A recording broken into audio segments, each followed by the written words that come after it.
Assalamualaikum warahmatullahi wabarakatuh. Alhamdulillahilladzi waqafa wassalatu wassalamu ala rasulihil mustafa wa ala alihi ahli sidqi wal wafa amma ba'du. Pertama-tama marilah kita panjatkan puji serta syukur kita kehadirat Allah Subhanahu wa taala yang telah memberi kita beribu-ribu nikmat.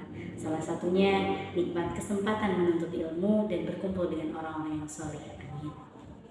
Salawat serta salam marilah kita limpah curahkan kepada suri tauladan kita, baginda Rasulullah Sallallahu Alaihi Wasallam. Yang terhormat Bapak As'ad STHI MPD selaku dosen pengampu mata kuliah pendidikan agama Islam, serta seluruh teman-teman X1A yang terus semangat dalam menuntut ilmu.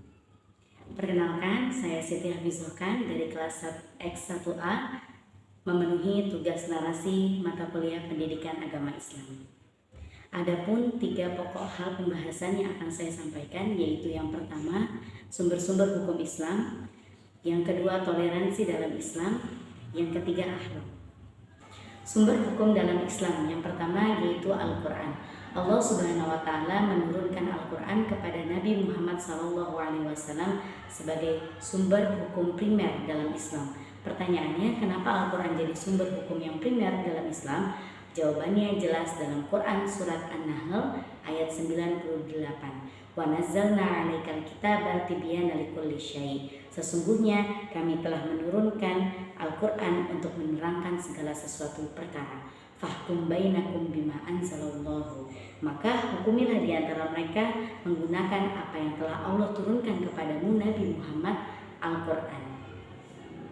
Teman-teman, Allah juga berfirman dalam Quran surat Al-Baqarah ayat 18, Syahrul Ramadan atau bulan Ramadan adalah bulan diturunkannya Al-Quran. Pertanyaannya, untuk apa sih kira-kira Al-Quran diturunkan? Dijawab juga hudal linnas, petunjuk bagi manusia, penjelas bagi manusia. Oke, kita di sini udah sampai bisa menyimpulkan bahwa Al-Quran adalah penghubung langsung antara pencipta dengan hambanya, antara pencipta dengan produknya.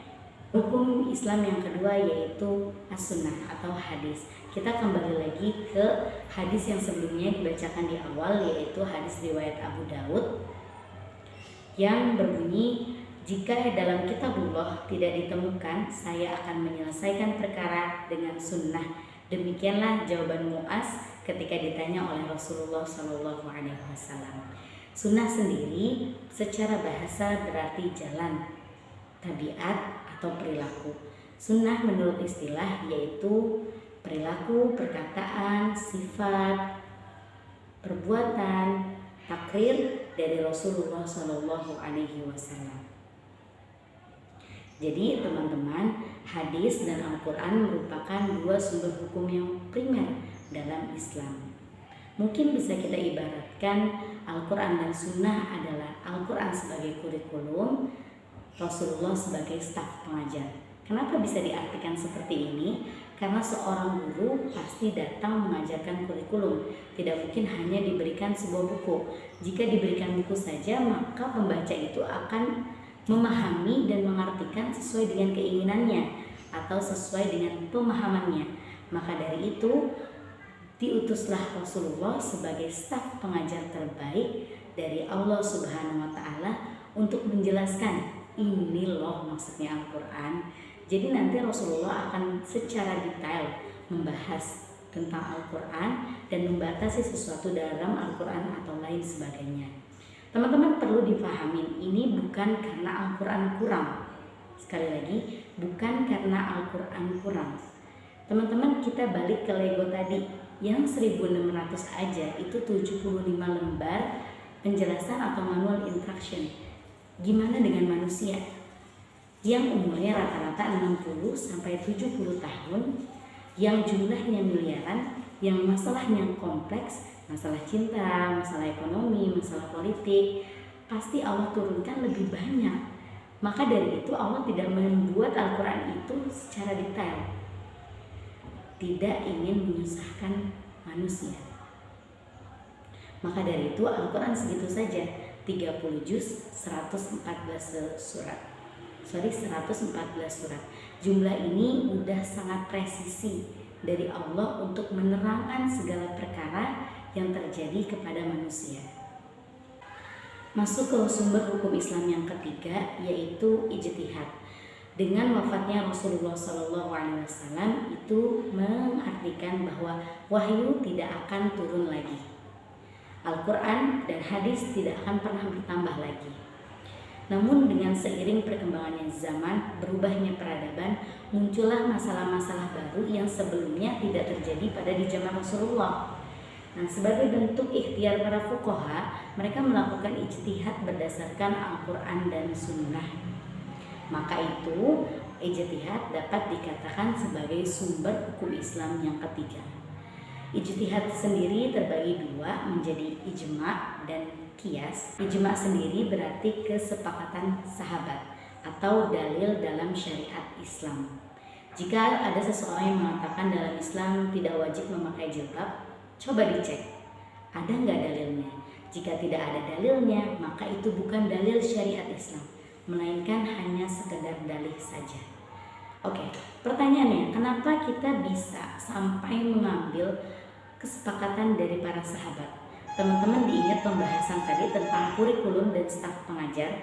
Jika memang Al-Quran ini adalah kurikulum terbaik dan Rasulullah sebagai staf pengajar yang terbaik, maka yang mendapatkan pengajaran pertama dari kurikulum terbaik dan staf pengajar terbaik adalah para sahabat. Maka dari itu, segala bentuk kesepakatan sahabat tidak mungkin bertentangan dengan Allah Subhanahu wa Ta'ala. Allah ridho terhadap mereka. Yang kedua yaitu adalah qiyas. Qiyas itu adalah analogi. Kita menganalogikan ini juga harus benar, nggak bisa sembarangan. Harus ada kunci, sebab atau ilat disebutnya yang sama. Contohnya, tinggalkan perdagangan jual beli jika sudah waktu sholat Jumat. Lalu gimana yang main game? Perlu nggak ditinggalin? Nah, jawabannya harus ditinggalkan. Pertanyaannya kenapa? Kita tarik. Main game dan jual beli sama-sama melalaikan manusia dari sholat Jumat. Begitupun dengan contoh lain, misalnya minum khamar. Minum khamar itu menghilangkan kesadaran manusia. Sekali lagi, minum khamar itu menghilangkan kesadaran manusia.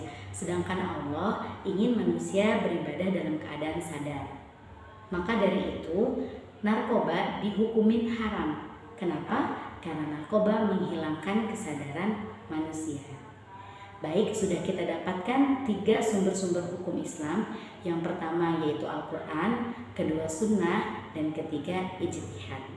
Masuk ke pokok pembahasan yang kedua yaitu toleransi dalam Islam. Al-Kisah Rasulullah SAW didatangi oleh orang Quraisy yang merasa bahwa dakwah Rasulullah ini mulai mengganggu kepentingan mereka. Mereka datang kepada Abu Thalib, mereka meminta Abu Thalib untuk melobi, untuk membujuk Rasulullah kepada sebenarnya apa sih yang Rasulullah inginkan. Mereka mengira Rasulullah menginginkan harta, Rasulullah menginginkan tahta, Rasulullah menginginkan wanita. Sehingga mereka datang kepada Rasulullah membujuk dengan 3 hal tadi, harta, tahta, dan wanita, untuk menghentikan dakwahnya. Sehingga Rasulullah menjadi orang yang paling kaya di Mekah. Mereka juga menawari tahta sehingga Rasulullah menjadi orang yang tinggi kedudukannya. Bahkan mereka menawarkan wanita manapun yang Rasulullah inginkan. Namun penawaran ini ditolak secara mentah-mentah oleh Rasulullah. Beliau kemudian menjawab dengan tegas, seandainya jika matahari dapat diletakkan di tangan kananku dan bulan diletakkan di tangan kiriku, maka aku tidak akan pernah menyerah di dalam jalan dakwah ini sampai Allah memenangkanku atau aku mati di dalamnya. Jawaban Rasulullah tadi sudah cukup sangat jelas dan tegas bagi orang Quraisy. Namun mereka tidak akan menyerah sampai di situ saja. Mereka mencoba untuk menyimpangkan ketaatan Rasulullah. Mereka berkata, bagaimana jika kita tukeran saja? Aku beribadah kepada Tuhanmu selama 1 tahun dan kamu beribadah kepada Tuhanku selama 1 tahun. Alias, orang Quraisy ingin mencampur adukan ibadah yang satu dengan ibadah yang lainnya, yang menjadi sebab atau asbabun nuzul dari turunnya Quran surat Al-Kafirun. A'udzu billahi minasyaitonir rajim. Bismillahirrahmanirrahim. Qul ya ayyuhal kafirun la a'budu ma ta'budun wa la antum 'abiduna ma a'bud wa la ana 'abidun ma 'abadtum wa la antum 'abiduna ma lakum dinukum waliyadin. Sehingga turunlah Quran surat Al-Kafirun tadi sebagai bentuk prinsip seorang muslim bahwa orang muslim tidak akan pernah menyembah apa yang orang kafir sembah, dan orang kafir tidak akan pernah menyembah apa yang orang muslim sembah. Tapi teman-teman, lucunya akhir-akhir ini atau serunya akhir-akhir ini banyak orang yang berbicara tentang toleransi, tapi mereka lupa bahwa toleransi bukan mengajak seseorang kepada apa yang kita yakini.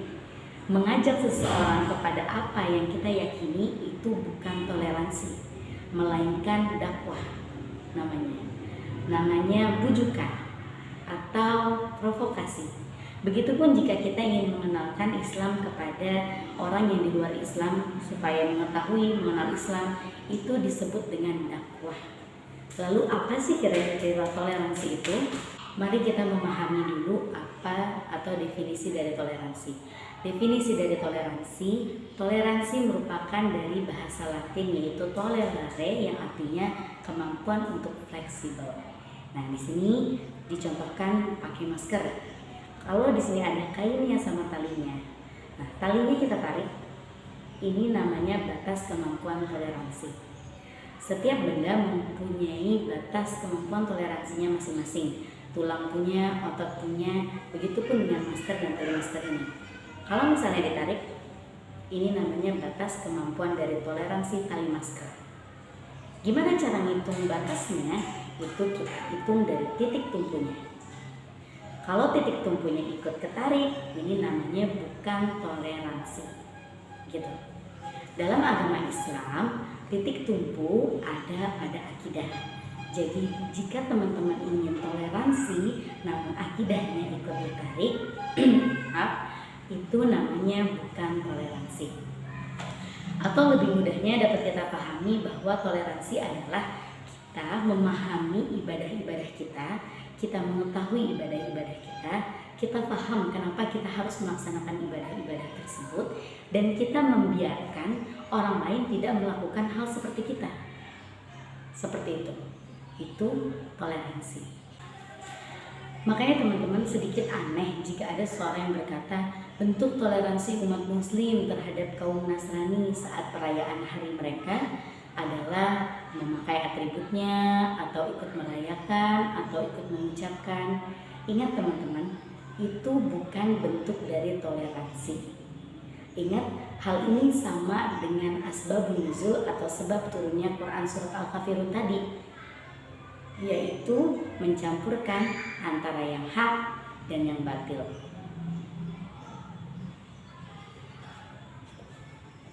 Toleransi dalam Islam, kita meyakini bahwa Allah itu satu, bahwa Tuhan itu satu, dan kita tidak memaksakan mereka yang di luar Islam untuk meyakini bahwa itu Tuhan itu satu.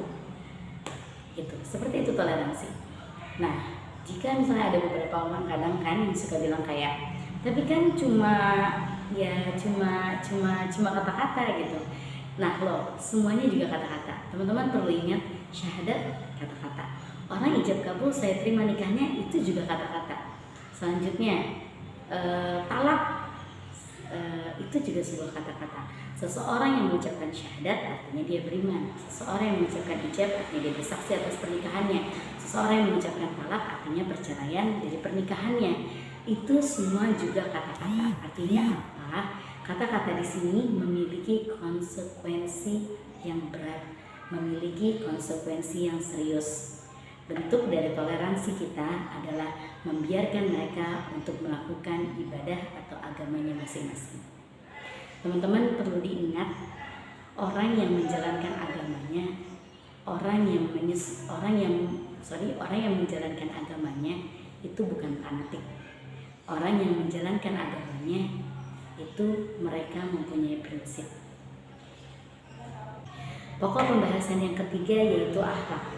Akhlak merupakan sifat batin yang ada pada dalam diri seseorang, memancarkan sikap yang baik yang sesuai dengan norma dan syariat yang ada. Akhlak sendiri menurut bahasa berasal dari jamak khuluqun yang berarti budi pekerti, tata krama, dan juga tingkah laku. Ruang lingkup akhlak ada 3 teman-teman. Yang pertama akhlak kepada Allah, akhlak kepada manusia, akhlak kepada lingkungan. Untuk akhlak kepada Allah yang dimaksud adalah kita mengagungkan, kita mengesahkan bahwa Allah itu memang satu dengan cara beribadah, dengan cara bersyukur, dengan cara taat atas perintah dan larangannya. Akhlak yang kedua yaitu akhlak kepada manusia. Ini dibagi menjadi 2 lagi. Yang pertama itu akhlak kepada sebaik-baiknya manusia, yaitu Rasulullah. Bagaimana akhlak dengan Rasulullah? Akhlak dengan Rasulullah adalah dengan mencintainya dengan tulus, menjadikan Rasulullah sebagai suri tauladan, serta selalu senantiasa bersalawat. Akhlak yang kedua yang kepada manusia adalah akhlak kepada orang tua. Akhlak kepada orang tua yang dimaksud adalah kita berusaha dengan semaksimal mungkin menyayangi, menjaga hati mereka, selalu bertutur kata yang baik dan lembut, dan berusaha semaksimal mungkin tidak pernah menyakiti hati mereka. Itu akhlak kepada orang tua. Untuk ruang lingkup akhlak yang ketiga yaitu akhlak terhadap lingkungan. Akhlak terhadap lingkungan ini yang dimaksud adalah kita ikut sadar dan berpartisipasi dalam menjaga lingkungan sekitar. Mulai dari yang paling kecil deh, kamar kita sendiri, kasur, barang-barang yang kita punya, tubuh kita yang kita punya, dijaga kesehatannya, lingkungannya dijaga selalu bersih. Itu salah satu bentuk ruang lingkup akhlak. Dasar pembinaan akhlak ada 2, yang pertama yaitu Al-Quran, yang kedua As-Sunnah sebagai sumber pokok ajaran Islam. Sebagaimana dalam Quran surat Al-Ahzab ayat 21 yang berbunyi laqad kana fi Rasulillahi uswatun hasanah, yang artinya sesungguhnya telah ada pada diri Rasulullah itu suri tauladan yang baik. Itu adalah pembinaan akhlak yang sesuai dengan Al-Quran dan Sunnah yang tepat dan konkret. Dalam metode pembentukan akhlak sendiri itu ada 7. Yang pertama pembiasaan. Mungkin dalam pembiasaan ini bakalan banyak proses yang panjang karena butuh suatu keistiqomahan dan prinsip serta azam untuk menjadi lebih baik. Yang kedua itu keteladanan, mencari contoh-contoh yang baik. Ketiga mauizah atau nasihat, saling memberi nasihat. Yang keempat itu kisah, mencari atau membaca kisah-kisah terdahulu atau kisah-kisah terdahulu. Yang kelima ceramah. Yang keenam pergaulan. Dalam hal pergaulan ini sangat menentukan pribadi kita. Lingkungan yang baik akan menciptakan seseorang yang baik. Yang ketujuh yaitu hukuman. Tujuan dari pendidikan akhlak ini adalah untuk menjadikan hamba Allah yang bertakwa dan memiliki multi pengetahuan akhlak melalui pembinaan. Tujuan dari akhlak ini adalah untuk menjadikan umat Rasulullah sebagai orang yang bertakwa, orang yang berakhlak. Baik teman-teman, itulah tadi 3 pokok pembahasan tentang narasi tugas pendidikan agama Islam. Yang pertama tentang sumber hukum-hukum Islam, yang kedua tentang toleransi dalam Islam, yang ketiga tentang akhlak. Baik, terima kasih. Semoga bermanfaat. Kesempurnaan, mohon maaf apabila ada kekurangan, karena kesempurnaan hanya milik Allah. Kafaitu kalami, syukran ala husni ihtimamikun. Assalamualaikum warahmatullahi wabarakatuh.